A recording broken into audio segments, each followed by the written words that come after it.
une autre destination sans savoir pourquoi. On a donc mis le cap à l'ouest. J'avais mon ailier sur la gauche. J'étais la jeune pilote qui essayait de ne pas se faire distancer par le vétéran dans l'avion leader. Comme on ne voyait rien sur les radars, on communiquait pour essayer de comprendre. Les radars du système de combat Aegis sont si puissants qu'ils peuvent détecter un objet petit comme une balle de tennis à une altitude de 80 000 pieds. Mais les chasseurs ne voient rien du tout. On essayait de repérer quelque chose, ce qui est déjà dur quand on sait ce qu'on cherche. Alors c'est pire quand on ne sait pas ce qu'on cherche. On est progressivement descendu vers l'objectif, jusqu'au moment où nos plots se sont confondus sur le radar.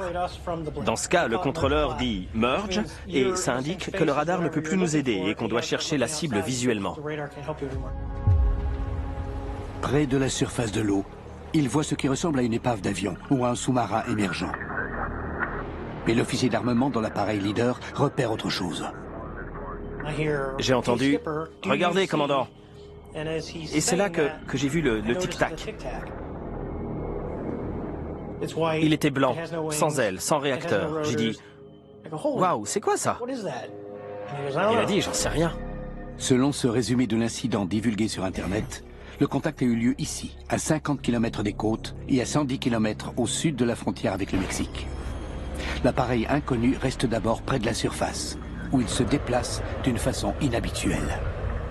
Il allait instantanément d'un point à un autre, un peu comme une balle de ping-pong qui rebondit sur un mur. Pour l'observer plus longuement, on a commencé à décrire des cercles au-dessus de lui.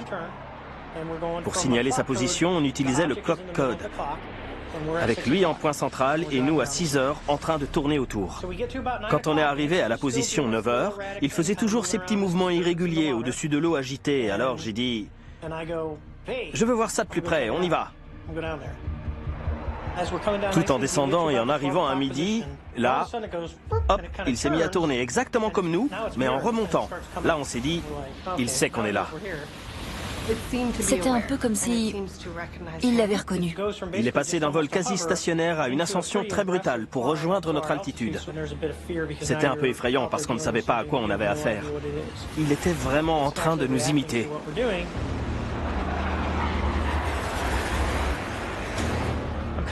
J'ai tiré sur le manche pour arriver au même point que lui et en montant, il a accéléré à une vitesse hallucinante. Il m'est passé devant et plus rien. Et là, je me suis dit, waouh! Le tic-tac semble avoir disparu. Mais alors que les deux avions de chasse se dirigent vers le point de rencontre prédéfini au Cap Point, d'autres messages radio leur parviennent.